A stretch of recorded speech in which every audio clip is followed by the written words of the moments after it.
जय श्री कृष्ण साथियों, मेरे हिंदी सुमन चैनल पर आपका स्वागत है। और अभी हम पढ़ेंगे भारतेंदु युग। यह पुस्तक है आचार्य रामचंद्र शुक्ल की हिंदी साहित्य का इतिहास। और इसमें क्या है, प्रथम उत्थान प्रकरण 2 गद्य साहित्य परंपरा का प्रवर्तन। प्रकरण 1 में है क्या है कि सामान्य परिचय दिया हुआ है, और प्रकरण 2 में जितने भारतेंदु मंडल में जितने भी लेखक हैं उनके विषय में जानकारी दी गई है।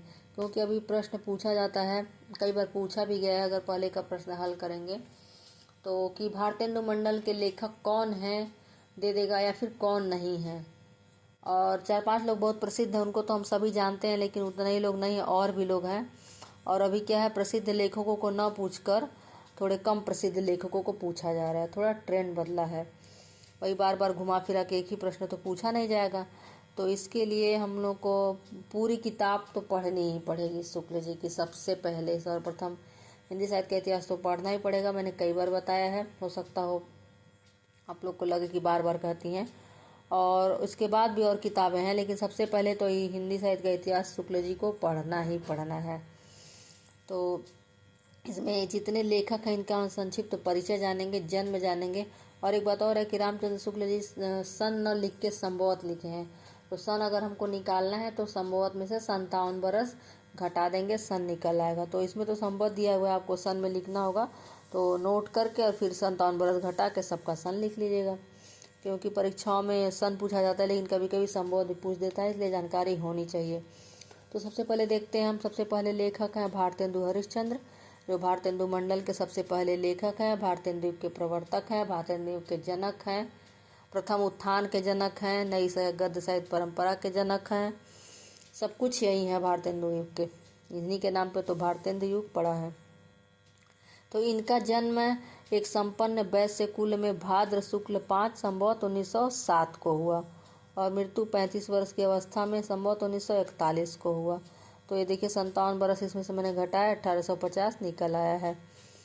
और संवत 1941 में इनकी मृत्यु हुई। तो इन्होंने बंगला में नए ढंग के सामाजिक देश देशांत संबंधी ऐतिहासिक और पौराणिक नाटक उपन्यास आदि देखे, और हिंदी में वैसी पुस्तकों का अभाव अनुभव किया। तो उन्होंने संवत 1925 में विद्या सुंदर नाटक का बंगला से अनुवाद करके प्रकाशित किया। तो ये क्या है, सबसे पहले उन्होंने क्या किया, विद्या सुंदर नाटक जो है बंगला में थी, उसका संवत 1925 में बंगला से अनुवाद करके प्रकाशित कराया। इस अनुवाद में उन्होंने हिंदी गद्य के बहुत ही सुडौल रूप का आभास दे दिया। और इसी वर्ष संवत 1925 में उन्होंने कवि वचन सुधा नामक एक पत्रिका निकाली, जिसमें पुराने कवियों की कविताएं छपा करती थी। फिर उसमें गद्य लेख भी रहने लगे। 1930 में उन्होंने संवत 1930 में उन्होंने हरिश्चंद्र मैगजीन नाम की एक मासिक पत्रिका निकाली, जिसका नाम 8 संख्याओं के उपरांत हरिश्चंद्रिका हो गया, यानी 8 बार निकला। उसके बाद से इसका नाम, ये भी प्रश्न पूछता हुआ, हरिश्चंद्र मैगजीन का क्या नाम हुआ या फिर कितने संख्याओं के बाद हुआ, तो इसका नाम 8 संख्याओं के बाद हरिश्चंद्र चंद्रिका हो गया। और ठीक हिंदी गद्य के ठीक परिष्कृत रूप पहले इसी चंद्रिका में प्रकट हुआ। और यह प्रश्न तो पूछा हुआ है कि हिंदी नई चाल में ढली सन 1873 भारतेंदु ने अपने किस पुस्तक में नोट किया है, तो यह क्या, कालचक्र है। अब इनकी रचना देख लेते हैं हम लोग, और संक्षिप्त में इस सब के बारे में जानना है, तो वीडियो बहुत लंबा ना हो। तो इनकी मौलिक जो रचना है वह वैदिकी हिंसा हिंसा न भवति, चंद्रावली, विशस्य विषमौषधम, भारत दुर्दशा, नील देवी, अंधेर नगरी, प्रेम योगिनी, सती प्रताप। सती प्रताप अधूरा रह गया। और इन्होंने जो अनुवाद किया वह है विद्या सुंदर, पाखंड विडम्बन, धनंजय विजय, कर्पूर मंजरी, मुद्रा राक्षस, सत्य हरिश्चंद्र, भारत जननी। थोड़ा थोड़ा जान लेते हैं। सत्य हरिश्चंद्र मौलिक नाटक समझा जाता है, पर हमने एक पुराना बंगला नाटक देखा है जिसका वह अनुवाद कहा जा सकता है। भारत जननी उनके एक मित्र का किया हुआ बंग भाषा में लिखित भारत माता का अनुवाद था, जिसे सुधारते सुधारते सारा फिर से लिख डाला। तो यह इनकी मौलिक और अनुवादित जो रचना थी वह है। अगले लेखक हैं प्रताप नारायण मिश्र। इनके पिता उन्नाव से आकर कानपुर में बस गए थे, जहां प्रताप नारायण जी का जन्म संवत 1913 और मृत्यु संवत 1951 में हुई। ये इतने मनमौजी थे कि आधुनिक सभ्यता और शिष्टता की कम परवाह करते थे। कभी लावनीबाजों में जाकर शामिल हो जाते थे, कभी मेलों और तमाशों में बंद करके इक्के पर बैठ जाते दिखाई पड़ते थे। यह है प्रताप नारायण मिश्र। इनका जन्म संभवतः 1913 में हुआ। तो जो लेख हर तरह के ये लिखते थे, देश दशा, समाज सुधार, नागरिक हिंदी प्रचार, साधारण मनोरंजन पर मिश्र जी की लेखनी चलती थी। शीर्षकों के नामों से ही विषयों की अनेक रूपता का पता चलेगा, जैसे घूरे के लत्ता बीने, कनातन का डौल बांधे, समझदार की मौत है, यह पूछा हुआ बहुत बार। बात है, अभी बहुत पूछा हुआ है। मनोयोग, वृद्ध भौं। यद्यपि उनकी प्रवृत्ति हास्य विनोद की हुई अधिक और रहती है, पर जब कुछ गंभीर विषयों पर लिखते थे तब संयत और साधु भाषा का व्यवहार करते थे। बड़े मनमौजी थे ये भारतेंदु मिश्र। अगले लेखक हैं बाल कृष्ण भट्ट। भट्ट जी का जन्म प्रयाग में संवत 1901 में हुआ और परलोक 1971 में हुआ। ये कायस्थ पाठशाला कॉलेज में संस्कृत के अध्यापक थे। इन्होंने संवत 1933 में अपना हिंदी प्रदीप निकाला। बालकृष्ण भट्ट ने और प्रताप नारायण मिश्र ने क्या निकाला था?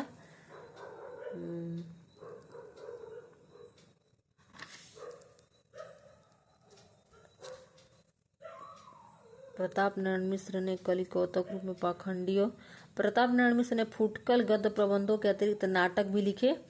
कलि कौतुक रूपक में पाखंडियों और दुराचारियों का चित्र खींचकर उनसे सावधान रहने का संकेत किया। संगीत शाकुंतलम में लावणी के ढंग पर गाने और खड़ी पद्यवत शाकुंतला नाटक लिखा और भारतेंदु के अनुकरण पर भारत दुर्दशा नाम का नाटक भी लिखा।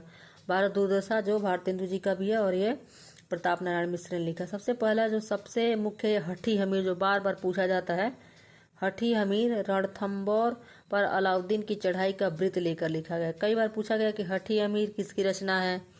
फिर एक दो बार पूछा गया कि हठी अमीर किसके बारे में लिखा गया है या फिर किसका है।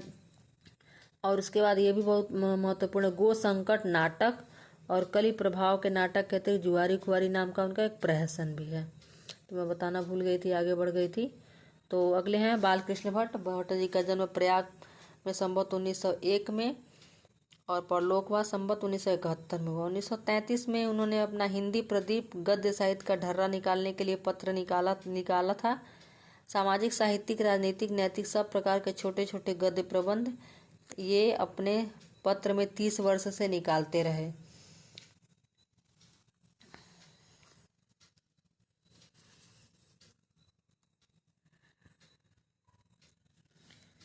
अनेक प्रकार के गद्य प्रबंध भट्ट जी ने लिखे हैं, पर सब छोटे छोटे।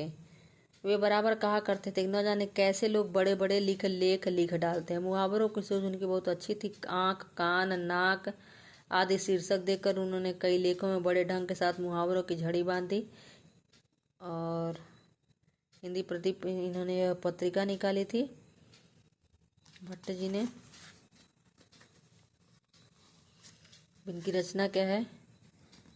हिंदी प्रदीप में देखिए अच्छा बात था, कलिराज की सभा, रेल का विकट खेल, बाल विवाह नाटक, चंद्रसेन नाटक। उन्होंने माइकेल मधुसूदन दत्त के पद्मावती और शर्मिष्ठा नामक बंग भाषा के 2 नाटकों के अनुवाद भी निकाले थे।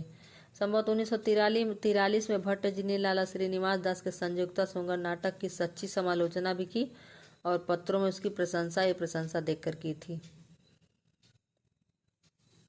अगले लेखक हैं उपाध्याय पंडित बद्री नारायण चौधरी। चौधरी जी का जन्म मिर्जापुर के एक अभिजात ब्राह्मण वर्ष में भाद्र कृष्ण 6 संवत 1912 को और मृत्यु फाल्गुन शुक्ल 14 संवत 1979 को हुई। इनकी हर एक बात से रईसी टपकती थी। तो पंडित उपाध्याय बद्री नारायण चौधरी जो प्रेम घन है, इनकी शैली सबसे विलक्षण थी और ये गद्य रचना को एक कला के रूप में ग्रहण करने वाले, कलम के कारीगरी समझने वाले लेखक थे। कभी कभी ऐसे पेचीले, अब ये लाइन देखिए पूछा हुआ है कई बार, कभी कभी ऐसे पेचीले मजमून बांधते थे कि पाठक एक एक डेढ़ कालम के लंबे वाक्य में उलझा रह जाता था। अनुप्रास और अनूठे पद विन्यास की ओर उनका ध्यान रहता था। किसी बात को साधारण ढंग से कहे जाने को ही लिखना नहीं कहते थे। वे कोई लेख लिख कर जब तक उसका कई बार परिष्कार और मार्जन नहीं कर लेते तब तक छपने नहीं देते थे। चौधरी साहब ने कई नाटक लिखे हैं। भारत सौभाग्य कांग्रेस के अवसर पर खेले जाने के लिए सन 1988 में लिखा गया, पर यह नाटक विलक्षण है। पात्र इतने अधिक और इतने प्रकार के हैं, कि अभिनय दुहसाद ही समझिए। भाषा भी रंग बिरंगी है, पात्रों के अनुरूप उर्दू है, पात्रों के अनुरूप उर्दू, मारवाड़ी, बैसवाड़ी, भोजपुरी, पंजाबी, मराठी, बंगाली सब कुछ मिलेगी। नाटक की कथा वस्तु है एक बद एक बदल। हिंदी की प्रेरणा ने सन 1857 का गदर अंग्रेजों के अधिकार की पुनः प्रतिष्ठा और नेशनल कांग्रेस की स्थापना। नाटक के आरंभ के दृश्यों में लक्ष्मी, सरस्वती और दुर्गा का भारत से प्रस्थान, भारतेंदु के पै धन विदेश चली जाए अति ख्वारी से भी अधिक काव्योचित और मार्मिक है। प्रयाग अगला नाटक है इनका प्रयाग रामागमन, और इसके बाद है वीरांगना रहस्य महानाटक, इसमें अथवा वेश्या विनोद महानाटक। और इनकी जो एक इनकी पत्रिका थी वो थी आनंद कादम्बिनी, इन्हीं की थी। अगले लेखक हैं लाला श्रीनिवास दास। इनका जन्म संवत 1908 में हुआ और मृत्यु संवत 1944 में हुई। इन्होंने कई नाटक लिखे हैं। प्रहलाद चरित्र 11 दृश्यों का एक बड़ा नाटक है, पर उसके संवाद रोचक नहीं है। तप्ता संवरण नाटक सन 1874 में हरिश्चंद्र के मैगजीन में छपा था। पीछे सन 1883 में पुस्तकाकार प्रकाशित हुआ। इसमें तप्ता और संवरण की पौराणिक प्रेम कथा है। लालाजी के रणधीर और प्रेम मोहिनी नाटक की उस समय सबसे अधिक चर्चा हुई थी। तो बहुत बार पूछा जाता है रणधीर और प्रेम मोहिनी। तप्ता संवरण, रणधीर और प्रेम मोहिनी, प्रहलाद चरित्र, 3 नाटक हो गया इनका। अब श्रीनिवास दास ने परीक्षा गुरु नाम का एक शिक्षाप्रद उपन्यास भी लिखा। वे खड़ी बोली के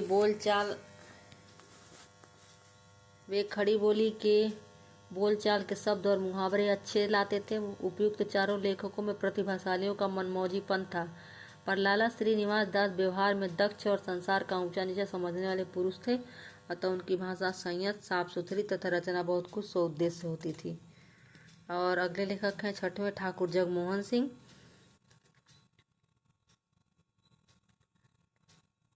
इनका जन्म संवत 1914 में और मृत्यु 1956 में हुआ।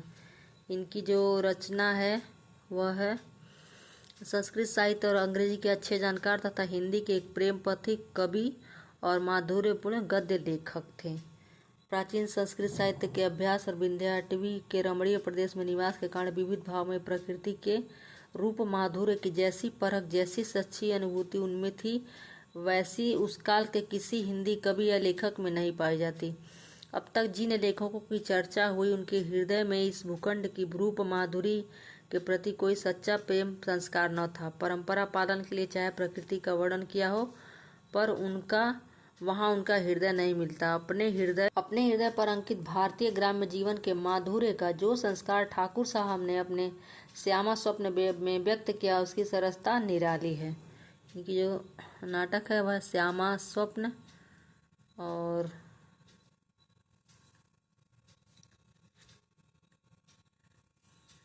तो कुछ दिख नहीं रहा। अगले लेखक हैं 6वें बाबू तोताराम। ये जाति के कायस्थ थे। इनका जन्म 1804 में और मृत्यु दिसंबर 1902 में हुई। ये भारत बंधु पत्र निकाले थे और इन्होंने भाषा संवर्धिनी सब भाषा ये देखिए प्रश्न पूछा हुआ था। भाषा संवर्धिनी नाम की एक सभा स्थापित की थी और एक कीर्ति केतु नाम का नाटक भी निकाला था। जब तक ये रहे हिंदी के प्रचार उन्नति में लगे रहे। उन्होंने कई पुस्तकें लिखकर अपने सभा के सहायतार्थ अर्पित की, जैसे केटो कृतांत नाटक। ये भी बहुत बार पूछा गया है कि केटो कृतांत का अंग्रेजी अनुवाद स्त्री सुबोधिनी थी। केटो कृतांत नाटक का अंग्रेजी अनुवाद किसने किया है? केटो कृतांत नाटक जो है अंग्रेजी का अनुवाद किए हैं स्त्री सुबोधिनी। इन भाषा इनकी साधारण अर्थात विशेषता रही थे। इनके कीर्ति केतु नाटक का एक भाषण देखिए। अगले लेखक हैं पंडित केशव राम भट्ट। इनका जन्म संवत 1911 में और मृत्यु सन 1961 में हुई। इन्होंने सज्जाद सुम्बुल और शमशान और 2 नाटक लिखे जिनकी भाषा उर्दू ही समझिए। और 1931 में बिहार बंधु प्रेस खोला था। संवत 1929 में उन्होंने बिहार बंधु निकाला था।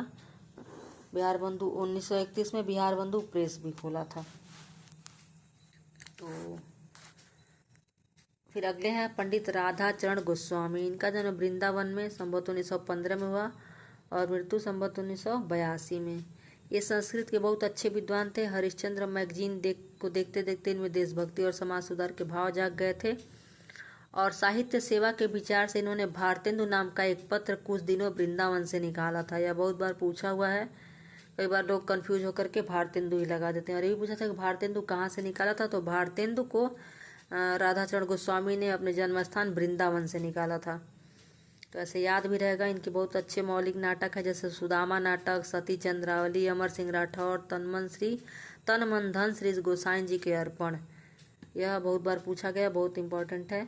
इनमें सती चंद्रावली और अमर सिंह राठौर बड़े नाटक हैं।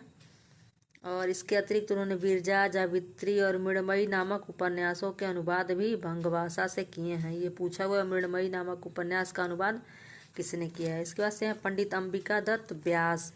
व्यास जी का जन्म संवत 1915 में हुआ था और ये संस्कृत के प्रतिभाशाली विद्वान थे और सनातन धर्म के बड़े सत्साई उपदेशक थे।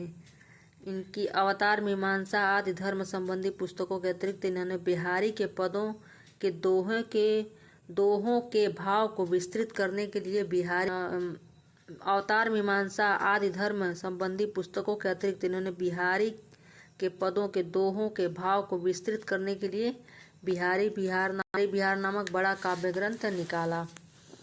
इसी से ये प्रसिद्ध हुए। गद्य रचना का विवेचन भी इन्होंने अच्छा किया है। पुरानी चाल की कविता जैसे पावस पचासा के अतिरिक्त इन्होंने गद्य काव्य मीमांसा आदि अनेक पुस्तकें भी लिखी।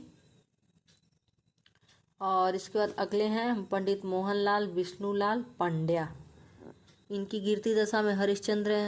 गिरती दशा में हरिश्चंद्रिका को संभाला था और उसमें अपना नाम भी जोड़ा था। इनके रंग ढंग से लोग उन्हें इतिहास का अच्छा जानकार और विद्वान समझते थे।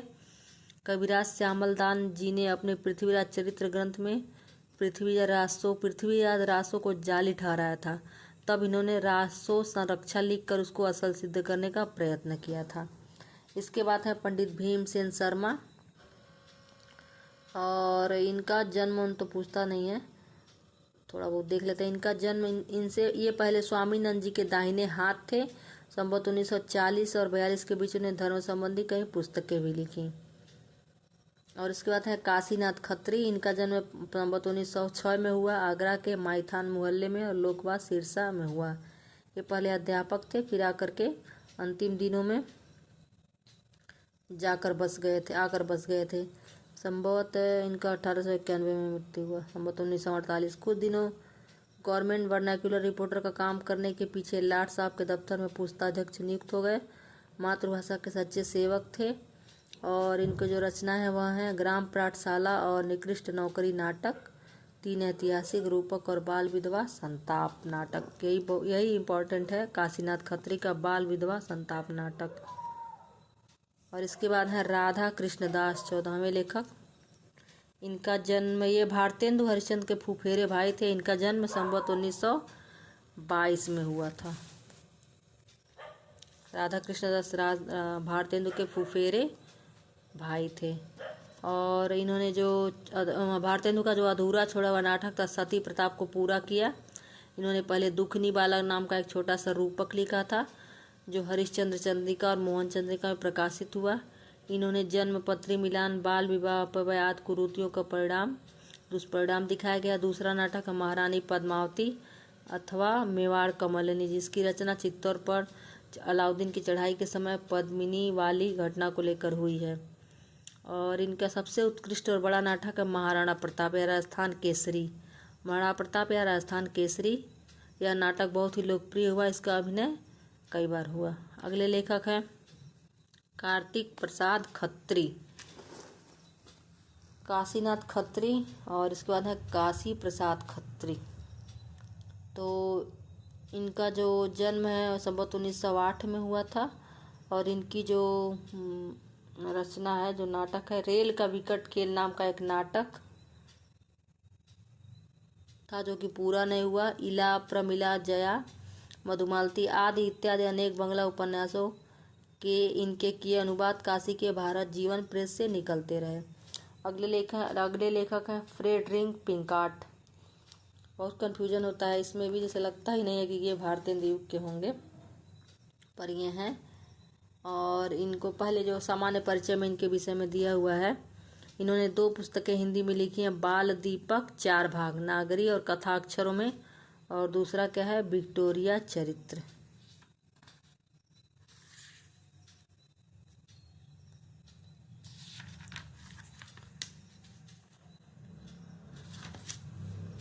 तो ये कुल मिलाकर आचार्य रामचंद्र शुक्ल के अनुसार भारतेंदु मंडल में 18, 14 या 16 लेखक हैं।